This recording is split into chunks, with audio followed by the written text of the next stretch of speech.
This KFAN podcast is sponsored by Builders and Remodelers, exclusive Twin Cities provider of Elements Windows. Get the highest quality windows at unmatchable value. Visit buildersandremodelers.com for more details. PayPal lets you pay all your pals, like your graduation gifters. Who's paying for the mattress topper? You mean the beanbag chair? Aren't we getting a mini fridge? Can we create a pool on PayPal? It lets us collect the money before we buy. Ooh, yes, that's smart. Glad we can agree on something. Easily pool, split, and send money with PayPal. Get started in the PayPal app. A PayPal account is required to send and receive money. A balance account is required to create a pool. It is Ryan Seacrest here. There was a recent social media trend which consisted of flying on a plane with no music, no movies, no entertainment. But a better trend would be going to ChumbaCasino.com. It's like having a mini social casino in your pocket. Chumba Casino has over 100 online casino-style games, all absolutely free. It's the most fun you can have online and on a plane. So grab your free welcome bonus now at ChumbaCasino.com. Sponsored by Chumba Casino. No purchase necessary. VGW Group. Void where prohibited by law. 21 plus. Terms and conditions apply. I don't know when the last time we visited with our next guest on air. It's been longer than a year, I think, hasn't it? Or am I forgetting a really good interview? Well, last time I talked to him was in Phoenix at the Final Four last year. He came by on air at least. We text and talk more than people know. I figured that would indeed be the case. Not enough, though. He's on West Coast time now. It's hard to keep track of him. Yeah, it's very complicated. San Jose State, correct? Yes, sir. San Jose, California. Tim Miles, kind enough to join us via the Connecticut Water Systems hotline, a gentleman who knows a lot about the Gophers' next hire, Niko Medved. Welcome back to the Midwest. Welcome back to the program, sir. Thanks for the time. Thank you for having me. It's great to be back in the Midwest, even though it's only the voice. Yeah, that's all it is right now. Do you miss the, I'm assuming you don't miss the weather at all, do you? No. Yeah. So I like the idea that, I mean, it is so beautiful today. It's just gorgeous. And it's like this, I say the same thing every day. And so I don't miss the weather. Now, when I go and buy a house, and it's 2,200 square feet, and it's 2.6 million. Yeah, I kind of miss the big lots, big houses, of Minnesota, the Dakotas, Nebraska. Yeah. I do miss that. So it's expensive, is what I'm trying to say. No, that's a great reminder, and yeah, the stories are legendary for certainly Southern California, Northern California. I think Northern California is even worse, isn't it? It's pretty astounding. Yeah, that's true. And then you got to worry about earthquakes. We don't have to worry about that here so much. Is that, that's just kind of the adventure of it. Like, what could happen? How could it go wrong? Yeah. And so I laid through one of them, and I just kind of bounced around, kind of felt like I had been at my brother's wedding and drank too many glasses of champagne, and we got through it okay. But the earthquakes, I think, are a little bit like tornadoes. They're there, but you gotta accept them. I mean, and tornadoes can be devastating. Don't get me wrong. Yes, right. But so can earthquakes. They're but just kind of around. Yeah, that's for sure. So let's remind folks who may not be familiar. Head coach, men's basketball, San Jose State. I think from you started there in 2021. If we go back a little further to 2007 to 12, you were the head coach at Colorado State, and Niko Medved was one of your assistants. So give us a little bit of the history, what brought you two together before we get some of your views about what the Gopher fan base might expect from him here. Yeah, so Niko and I met, actually, I think he applied for a graduate assistant job that I don't even know if I had a GA job when I was the head coach at Southwest Minnesota State down in Marshall. And then I went to North Dakota State and then CSU. Then we just kind of saw each other recruiting because he went with Larry Davis, who left Clem Haskins' staff. Niko was a manager for those guys, and went down to Furman and eventually became an assistant coach and came back and recruited Minnesota and the upper Midwest. And so we'd be recruiting the same guys when I was at North Dakota State.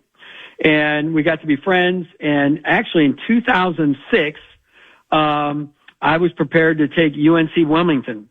I was going to leave North Dakota State and take UNC Wilmington. And I needed to, I don't know anybody down there. So I'm like, Niko, I trust that kid. He's pretty good. He evaluates talent. He'll help me out. We struck up a more intense friendship. because I wanted him to come on my staff with me. And then I eventually didn't take the job. Larry Davis leaves to go to Cincinnati to be an assistant, and Niko ends up in some kind of operations position with the Gophers. Right. Dan Munson gets fired halfway through. Jim Molinari takes over. And in the meantime, I get CSU and grab him as things are ending. And who came in? Tubby?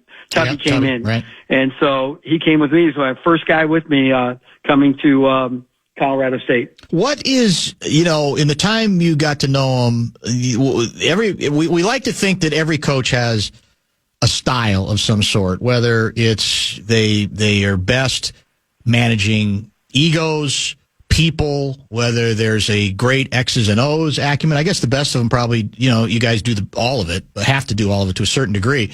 But what as you got to know him better and worked with him, what do you think he provided you, and what did you learn sort of about what maybe his strengths are as a coach? I think he's got great vision. He sees what success can look like, and he knows how to maneuver whatever assets or resources he has and get it that way. And that's allowed him for, I think, outstanding success. And when I look at Niko, he's an excellent recruiter. He identifies talent well. I mean, remember, John Tanji, who was, first team All-League in the Big Ten, was like, he was third on the scouting report because they had Isaiah Stevens and David Roddy, and then it was Tanji, right? And so he's had identified a tremendous amount of talented people with big upside. And then he's a really smart coach. He develops that talent skill-wise and all the things that go with that. And he can really game plan too. Great game planner. But more than anything, I think he's got great vision about, what Minnesota's going to have to look like going forward in the Big Ten. And I've just seen him time and time again, whether it be at Drake or Furman, as head coach, and now, at Colorado State, follow through on that and achieve. And he was great for me as an assistant. We would have never been as good as we were without his efforts and his talent and ability. I don't know how you did it with assistants, because a lot of different head coaches do it different ways. But I mean, did he have, was there a specific area you asked him to cover? Was there a specialty? Was there defense, offense in terms, okay, here's how I'm dividing it up among my assistant coaches? How did it go with you and him? Sure. Back then, we didn't divide up like the offensive coordinator, defensive coordinator thing. But, every assistant has scouting reports and has like 1/3 of the schedule, right, to help prepare a game plan. But nobody overseeing system but me. But let me just tell you this. Geographic location, he always recruited the upper Midwest for me and did an outstanding job. Illinois, Dakotas, Iowa, Minnesota, of course, and the Dakotas and Nebraska, and did a really good job. Excellent job. Tim Miles. And recruited some. Go ahead, I'm sorry. High-level guys. Tim Miles is our guest these days, the head men's basketball coach at San Jose State. Kind of one of us. I don't know if we claim South Dakota or not. You were born in Dolan, South Dakota, correct? Yeah. I graduated high school, number 7 in my class. Number 7 out of what, 12? 13. Oh, not 13. See, don't underestimate me. That's it. I'm always doubting you. I should know better by now. You're right. I can feel it. That's a problem. So, hometown of Hubert H. Humphrey. Oh, that's hometown right. of Hubert H. Humphrey. That's right. I forgot about that. That's a really good callback for sure. All right, look. We had a great conversation last week with Richard Pitino, and we ended up spending it more on the situation here than his own success. In the tournament, that was before they had won their first game in the tournament. And he was pretty honest, I think, about what he thinks makes this job, challenging. He doesn't think it's as challenging as some others have suggested. He thinks it's challenging, but he doesn't think it's like one of the worst major college jobs in the country, as one of the national TV people, I think, had mentioned a while ago. But I feel like there's some uniqueness to it. It's a major metropolitan area, as you know. You know this town well and the situation. So, there are fans listening, okay? And they're going, I want to believe. I want this to get better. But I've heard this story before. I've heard this guy's good at this, and he's a good recruiter, and he's a good game strategy guy. But it never or rarely seems to translate here, consistently speaking. So what is your view on why it should be different this time, and perhaps even what you think has made this job, it seems so challenging. Yeah, well, hey, first things first, let's just say this. It has happened before that maybe a media personality has said something fairly audacious to get a big reaction. That's happened before, right? Not that I'm aware of, but I'll take your word for it. Okay, so could happen. Yes. So I think it's a good job because I think that you can recruit that area, and here's why. There's one Niko Medved in the world. He is a one-of-one guy, right? He's an amazing offensively accomplished coach. His offensive system is outstanding. It's this hybrid between what John Beilein used to run at Michigan, which did very well in the Big Ten. Yes. A little Princeton with some NBA action. Love that. Yeah, and I think his offensive style and system. Every time we play him, I steal like one or two of his things. There's no doubt.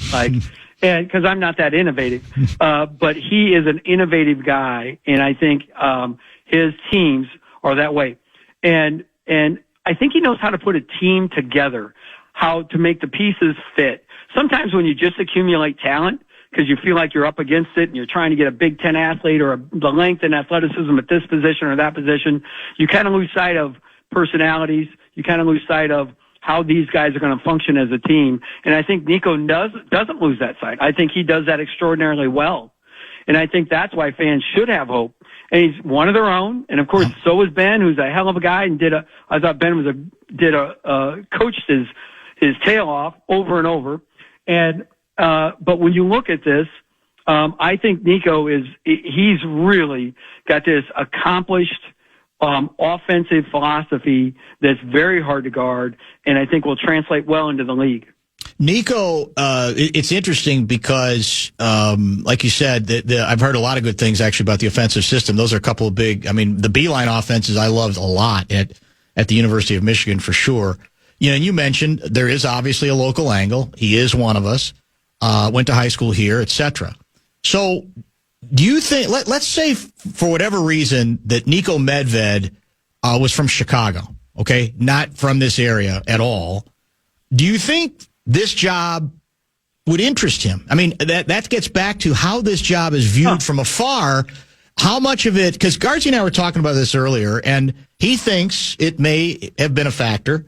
I've said, for years. That's why I was attracted to the idea of on other occasions, trying to get Eric Musselman here because Musselman viewed this market differently than a lot of people for personal reasons. Same thing. His dad coached here. He always had an emotional attachment, and not everybody does, the fan has learned. So, I mean, do you think he would be interested in this? Is this job appealing enough, you think, to a coach who was coaching where he was if there was not also this local angle that can speak to him and even this history within the program? Well, I would say if you take him from Chicago, it would be it wouldn't have been a slam dunk. Like 18 hours after he's coached his last game, he's dressed in maroon and gold, right? Right. So we know it was a slam dunk done. It had been done, and he was fully committed.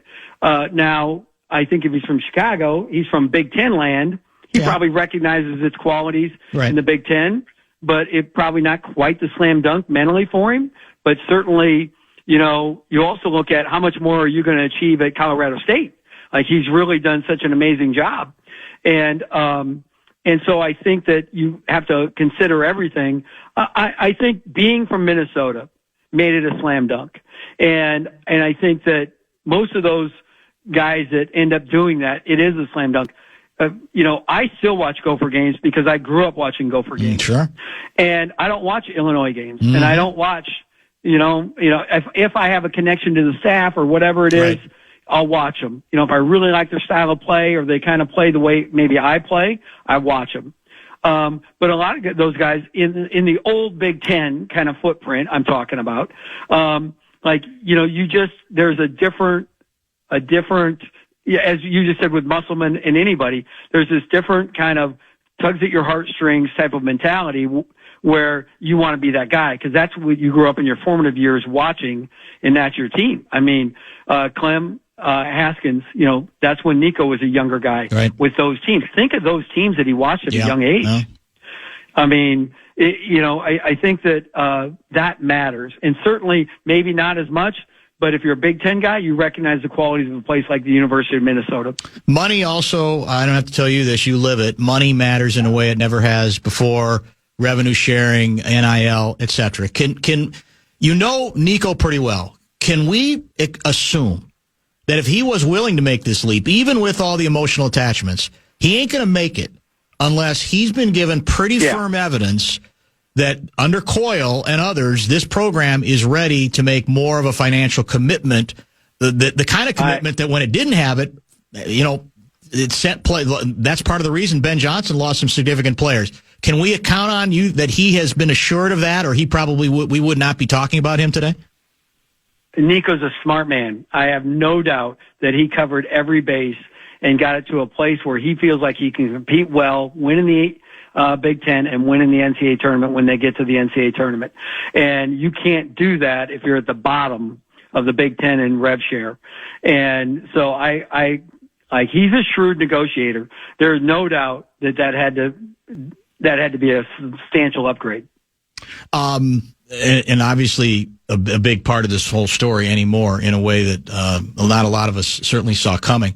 So Guardsy and I also were talking about, okay, does he have any players that would be logical to want to, did he want to bring with? And, once upon a time, I think there may have been ethical considerations about that or philosophical considerations on the part of I don't want to leave the school and then also bring some people with me. But the sense I have is those days are gone. It's, it's a wild, wild west because players can move every 15 seconds. You probably know that well, too. So, I mean, can we surmise that, he'll probably, if there are player or two that wants to come that could help, that there's not going to be any hesitation compared to how it used to be perhaps, well, you had to wait a year anyway if you're going to transfer, that there's no consideration anymore about those kinds of roadblocks?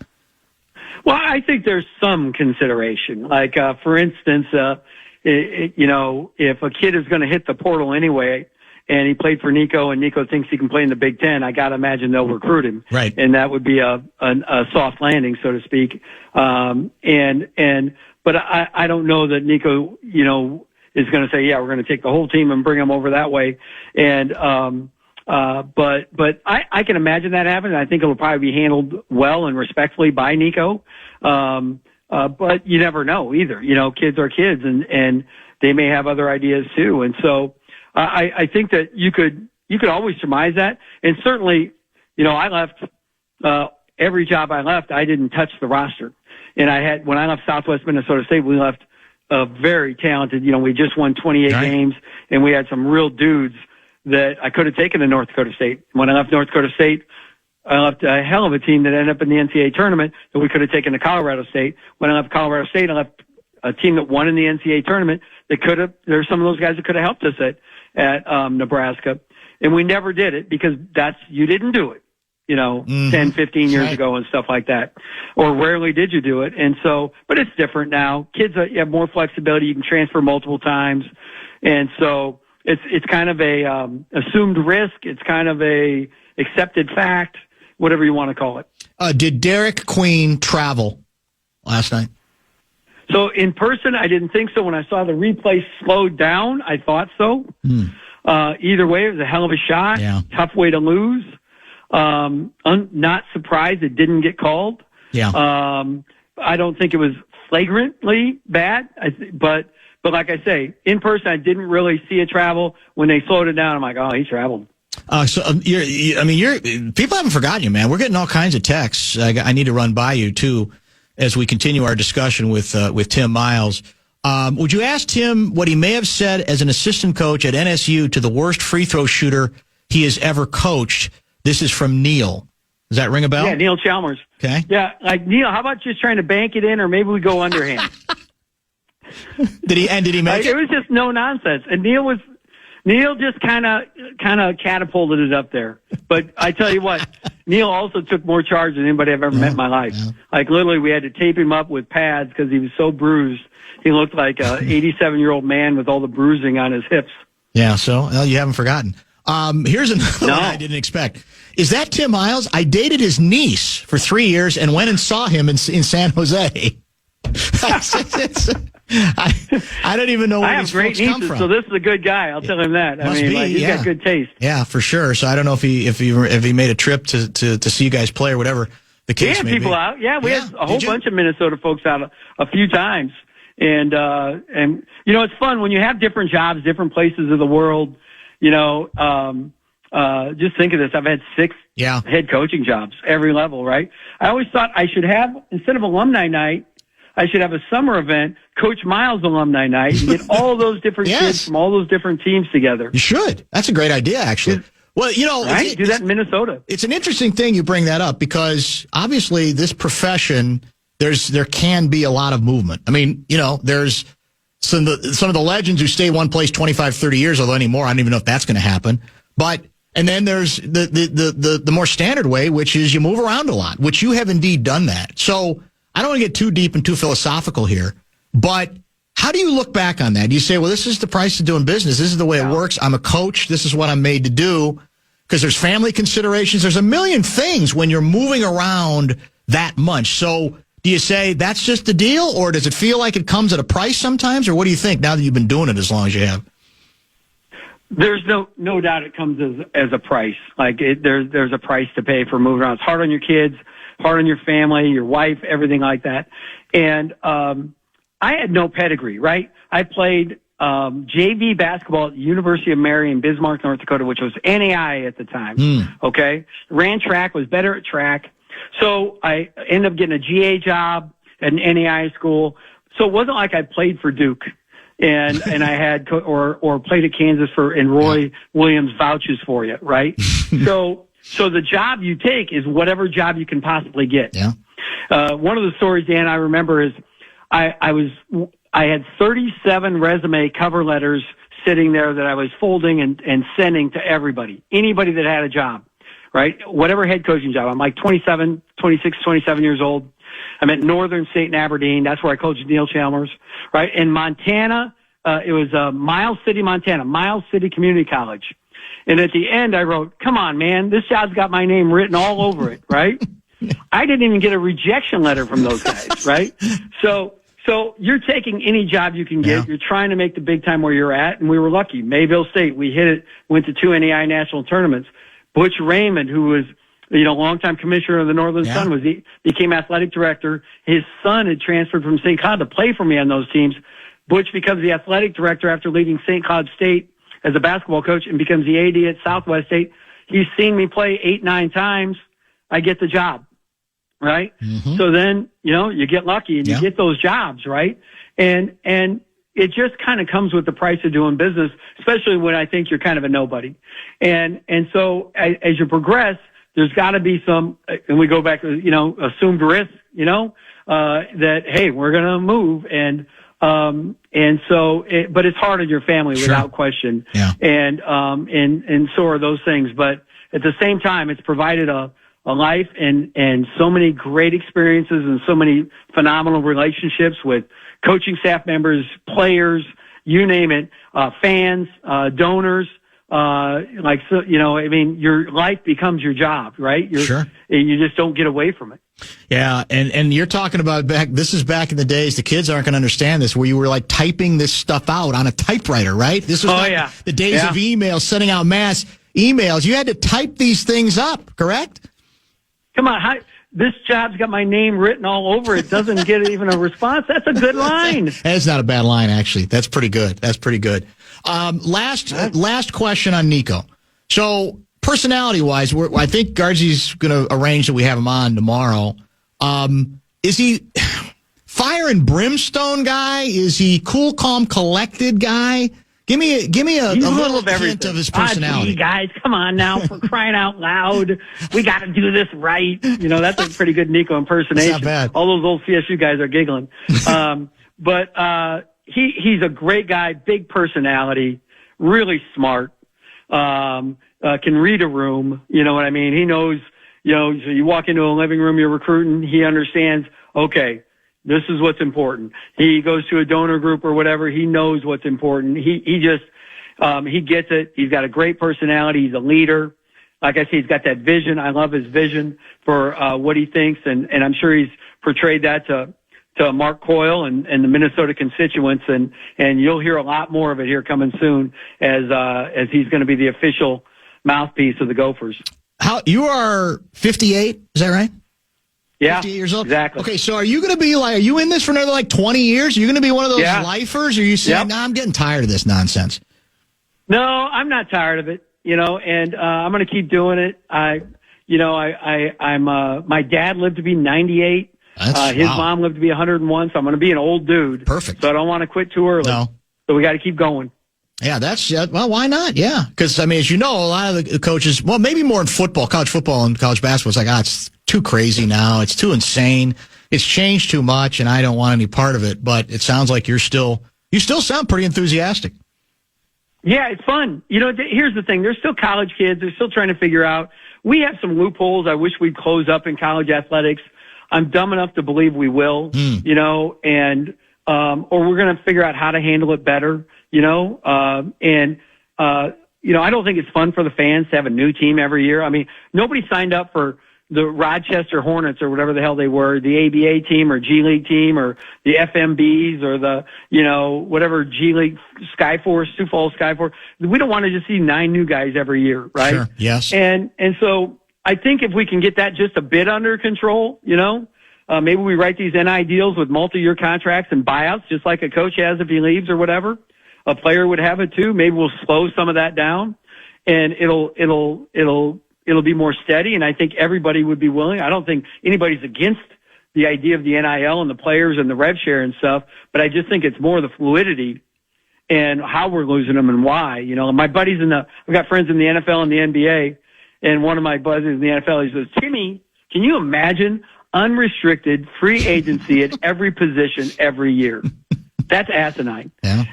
But that's where we're at. And so hopefully we can remedy that somehow, and I think we will. And otherwise, just adapt, grow, learn, or die. And I don't intend on dying anytime soon. Last texter just came in. My high school basketball coach is now the AD at Miles City Community College. I can put in a good word for Tim with him. Tell him I got a big buyout, though. They got to be able to handle my buyout. The buyout could be the issue. It was great to catch up, man. I really enjoyed the conversation. I'm glad you're doing well, and who knows? We'll I hope to talk again soon. Thanks, guys. Appreciate you. Appreciate it. That is Tim Miles. These days, the head men's basketball coach at San Jose State, had a stint in the Big Ten at the University of Nebraska. He's been everywhere. He's one of those guys who is connected, and to that extent is a very valuable guest because he had, as an assistant coach, Niko Medved, who is tomorrow will be officially introduced as the new men's basketball coach at the university. PayPal lets you pay all your pals, like your graduation gifters. Who's paying for the mattress topper? You mean the beanbag chair? Aren't we getting a mini fridge? Can we create a pool on PayPal? It lets us collect the money before we buy. Ooh, yes, that's smart. Glad we can agree on something. Easily pool, split, and send money with PayPal. Get started in the PayPal app. A PayPal account is required to send and receive money. A balance account is required to create a pool. Hey, it's Ryan Seacrest. Life comes at you fast, which is why it's important to find some time to relax. A little you time. Enter Chumba Casino. With no download required, you can jump on anytime, anywhere for the chance to redeem some serious prizes. So treat yourself with Chumba Casino and play over 100 online casino-style games, all for free. Go to ChumbaCasino.com to collect your free welcome bonus. Sponsored by Chumba Casino. No purchase necessary. VGW Group. Void where prohibited by law. 21 plus. Terms and conditions apply. Minnesota. What's in Indy? Everything besides everything. The WBIT Final Four next week. What time's your apology to Indy? It's no mistake that it's there. Do you think they just haphazardly picked Indianapolis? They also have the NIT Final Four. Is that right? Men and so the secondary tournaments for men and women are in Indy. Indy's in the meat grinder though. I saw this tweet. It was sent to me. More by hotel problems? 50 people. No, the regional that's there this weekend. Oh yes, they're holding it at Lucas Oil, like on the side. Not, Oh. And so it's a football stadium. And they're not doing it. Why are they doing that? I don't know. And I don't even know if it's true. I'm just going with it because the tweet was sent to me, but I didn't think they did that anymore for regionals, but maybe I'm wrong. I don't think they typically do. Okay. But right. I'm assuming just because they figure they can sell more tickets and get more people in there. Maybe the Pacers are playing this weekend at Cambridge, so they can't use it. I don't know. But they're doing it at Lucas Oil, and there's some people not happy about it. understand that if that's accurate. Well, I hope that's accurate information we're getting. I'm going with it. Because, I mean, you got to understand, people know your bit about Indy. That's true. So they may be so into it, they go, I'll just lie and get them going, and even though there's no truth to it. Now, I'll say this, where the WBIT finals are, where we're trying to get the Gophers to on Thursday. Yes. And next week, that's at Hinkle, which to me seems very cool. Yeah, very cool. And you've been to Hinkle. I did not go. I mean, have they done any refurbishing at all? Because even, as beautiful as that is in terms of the history, you still, like the barn, you need a couple of upgrades every once in a while, don't you? I'm sure they probably added a club room or something, but no suites or anything like that. It's the Bumper to Bumper Seal of Approval. I don't know any longer whether we can properly claim her, but I would put this under the classification of I want to give her the seal of approval regardless of whether she's ours or not. Did you see the Lindsey Vonn news? I know she's back competing, but I don't know about this. She finished second place in a World Cup Super G race yesterday, dateline Sun Valley, Idaho. She is 40 years old. And that means she is the oldest skier to finish on the stand, one could say, in history by 6 years. That's pretty impressive, is it not? Unbelievable. I mean, I would say that's worthy of the seal of approval, is it not? For sure. Just the fact that she's back. Female alpine ski racer to step on the podium of a World Cup. This is a World Cup race, by the way. This isn't, some sort of exhibition. By 6 years at the age of 48 years old. Now, what I'm unclear on is whether she's committed to this bit for a while or whether it was, okay, I'm going to do this to prove I can for a while, but then I'm going to get back, onto the rest of my life. I have no idea. We have some great skiing minds who listen to this show. Just like I found out yesterday, we got some great wrestling minds who listen to the show. Gave us great background about the upset of the century. Yeah. Probably of this century. The Dan Gable one is considered bigger, but yeah, I mean, I didn't even know if it was televised. I have absolutely no idea, on one of the regional channels or something. But impressive. Would you not agree? I think it's cool that she just decided after however many years out, I'm not done. I want to get back out there. I agree. She had injuries. She had the whole bit. Because we've talked about this forever with athletes, whether it's Tom Brady or LeBron right now at 40. Everybody's always waiting to retire the great athlete. And, why are they doing this? They're messing with their legacy. I couldn't disagree with that anymore. I agree with you. So I love when they get back out there. And so to finish like she did there, I'm absolutely pulling for it the rest of the way. Because if it's hard for us to watch them like that, how do you think it is for them to remember the glory days and go, God, I can't do this like I used to. I can't recover as quickly as I used to. It's probably not as much fun for them, but that's who they are and that's what they want to do. And I love it. Remember, she just had a partial knee replacement. Yeah. That was part of that obviously complicated the comeback trail. Yesterday's event was her 408th World Cup start, and it was her 138th podium appearance. I mean, that's a pretty damn good percentage right there. I won't try to do the percentages because I've gotten in trouble. You have as well. Yep, I won't do that. But 408 total starts, and for 138th time, you're up on the podium. And I assume podium means first, second, or third? I would think so. Is that how it works? Yeah, I would assume so, but I don't know. She is within one of tying the most starts by a female racer, a mark held by Renate Getschel. I'm probably mangling that name. Goetschl of Austria. And somebody asked one of the other competitors, I think an Italian, to, just for their reaction. And she said, she's Lindsey Vonn. She's not somebody coming back from another injury. She has quality. She's an amazing champion today. She put all the pieces together and did an amazing race. I would say it's pretty hard to argue with exactly that. How about you?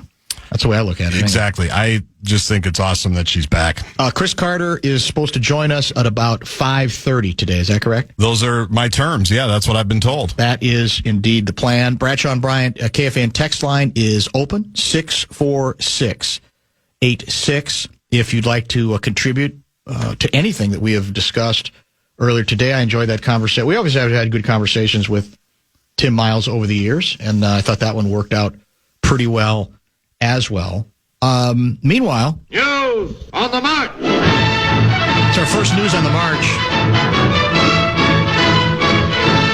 in been a while. And the first one I'm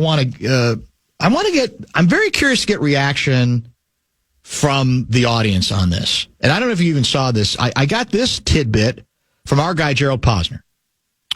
And Posner, of course, is most known for his book, Case Closed, on the Kennedy assassination, and it's back front and center because of the documents that were just released. We had him on the other day. We have been texting and talking more than people know because now the debate is broken out again about whether there was any smoking gun stuff in the documents that were dropped. He claims no. Other people claim yes.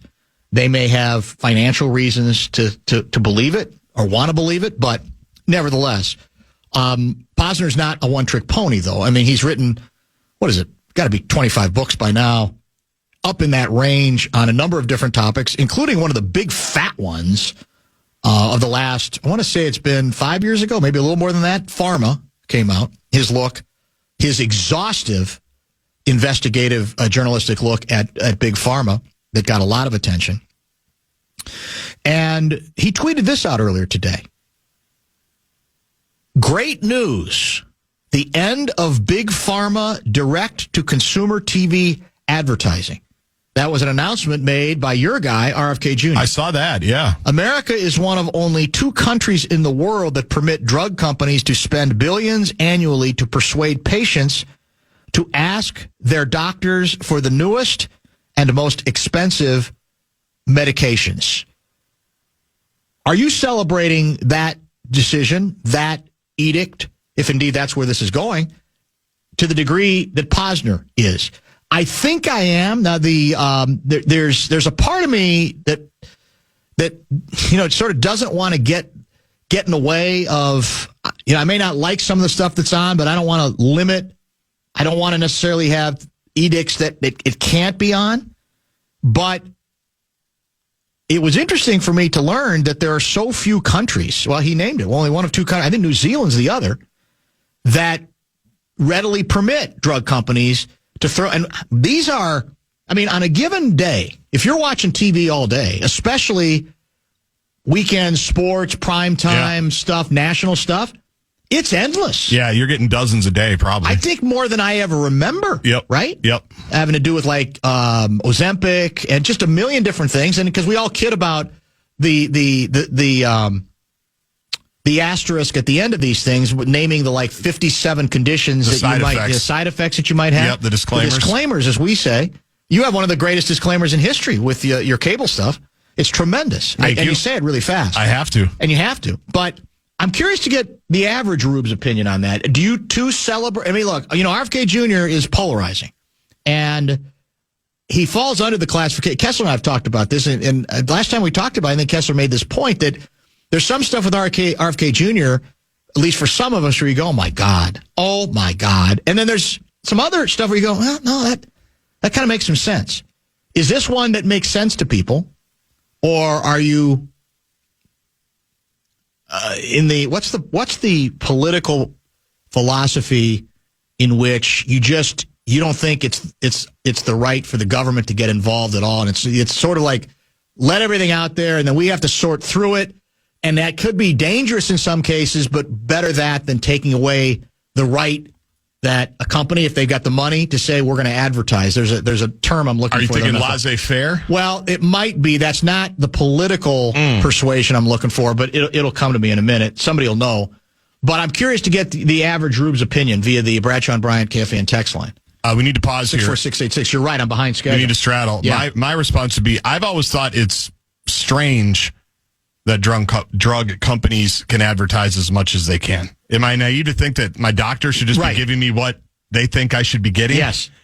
As opposed to, hey, do you see any good commercials for drugs? What do you think? As Ron would say, what do you think you should be getting here? Yes. I'd rather just hear the doctor tell me, here's what. Now, I know they're sometimes conflicted as well, and there's all kinds of things there. We quoted, in fact, there's stuff in the book, in the Posner book, and other stories about those conflicts of interest that exist. That's a problem, I'm sure, but the more I think about it, to me, it's always interesting that I can go in with a laundry list of companies that, hey, I've seen these commercials. What do we think about this, Dr. Barrero, Dr. Dan? Yeah, I think I tend to agree. Libertarian, that's what I'm looking for. Thank you. Libertarian. So even though I on some stuff I consider myself that, I tend to agree with Posner that this is a good thing, that this is an encouraging thing. This is a helpful move.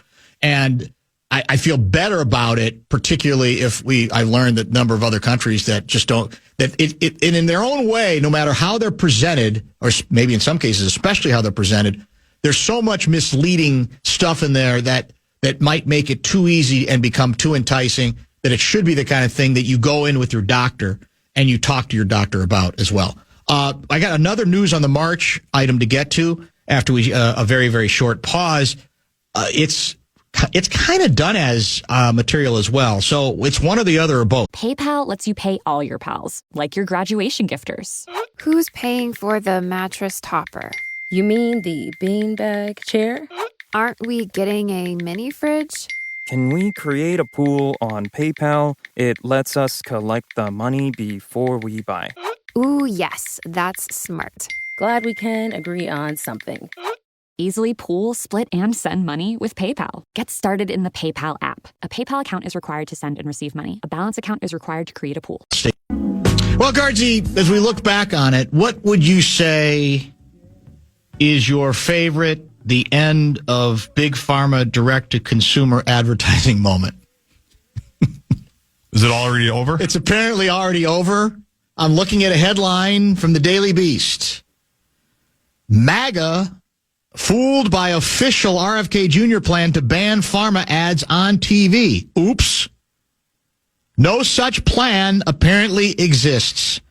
Allies and adversaries of RFK Jr., including, I think, Gerald Posner, elated when an ex-post on Monday claimed the Health and Human Services Secretary planned to ban pharmaceutical ads from television. But Kennedy made no such announcement, and no such plan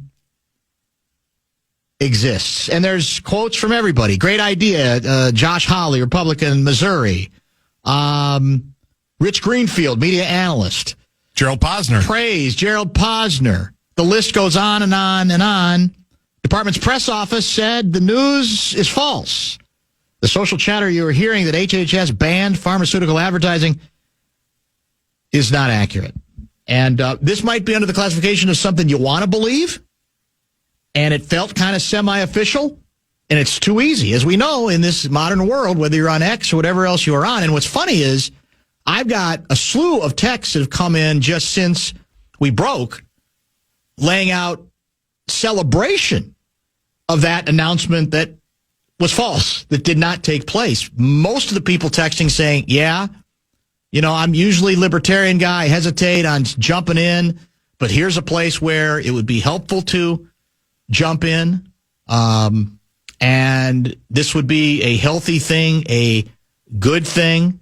The list goes on and on. I can get on board with some libertarian, but heroin, other drugs, etc., free reign, I can't support.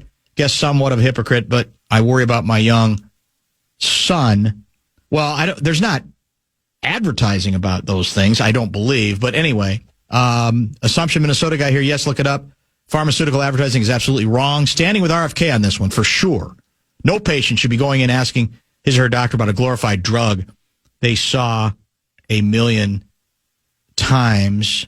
I'm a true third-party voter, writes Living the Dream guy in Blaine, so I have no political skin in the game. I think RFK Jr. is a total quack and incorrect on numerous things. That being said, I think he nailed this one right on the head, not only from being bombarded with these ads constantly, but from these drug companies using medicine specifically for profit. This makes sense, and I applaud it. It goes on and on. 612 guy, I think this is a great thing. Even though I think Bobby is certifiable, he's absolutely right on this point. I feel like I've let people down because I got their hopes up. Right. And unless this was, if you want to do the RFK conspiracy, it was, well, no, we floated this on purpose.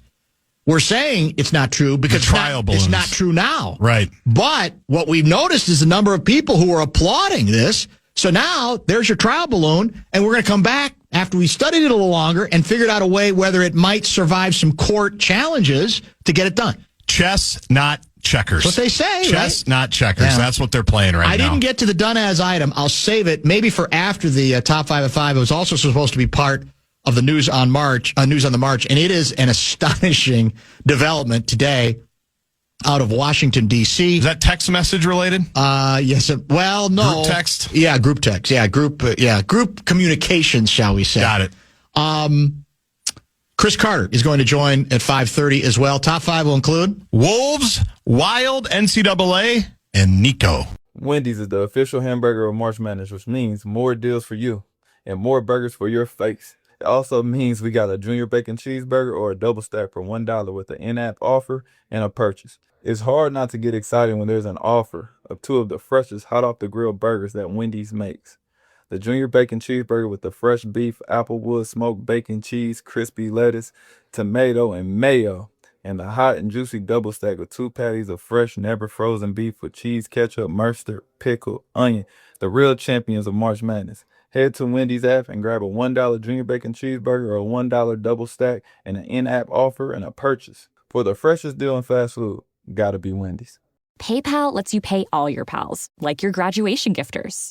Who's paying for the mattress topper? You mean the beanbag chair? Aren't we getting a mini fridge? Can we create a pool on PayPal? It lets us collect the money before we buy. Ooh, yes, that's smart. Glad we can agree on something. Easily pool, split, and send money with PayPal. Get started in the PayPal app. A PayPal account is required to send and receive money. A balance account is required to create a pool. Wasabi Technologies is purpose-built to free businesses from skyrocketing storage costs and unpredictable egress fees from those old and top-heavy legacy providers. You know, the big guys. Wasabi is the go-to provider for professional and collegiate sports teams around the world. From Wasabi's AI-enabled intelligent media storage, Wasabi Air, to the industry's only cloud storage service with triple protection against cyber criminals, Wasabi is driving innovation in data storage, all for up to 80% less than those other guys. Try them out for free at wasabi.com. Some people just know they could save hundreds on car insurance by checking Allstate first. Like you know to check for the nearest bathroom first before the game starts. Now you're heading in the wrong direction, and it sounds like your team's taking the lead. Checking first is smart. So check Allstate first for a quote that could save you hundreds.